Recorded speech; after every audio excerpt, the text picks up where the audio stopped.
In today's metals markets, let's take a look at copper futures as they're moving higher today.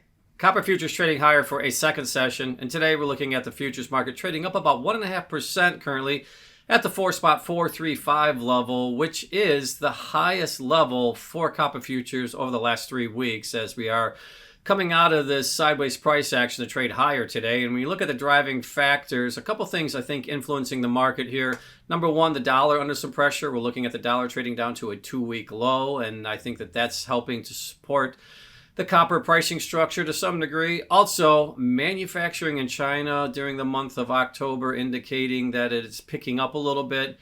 And I think that's also shifting sentiment here recently as to why we're seeing some higher price action in the copper futures. And looking at the general trends now, copper futures are coming out of this sideways price action consolidation pattern for the last couple of weeks to move higher and reestablish some higher price action, breaking out of that sideways range that they had been in for the last couple of weeks, moving up to a 3-week high. And when you look at copper today, it's showing relative strength when you look at it relative to the other major metals markets today, as we're seeing some sideways price action in gold and silver, and we're seeing some pretty heavy selling pressure in platinum and palladium today. So copper realizing some higher price action for a second session, moving up now to a 3-week high.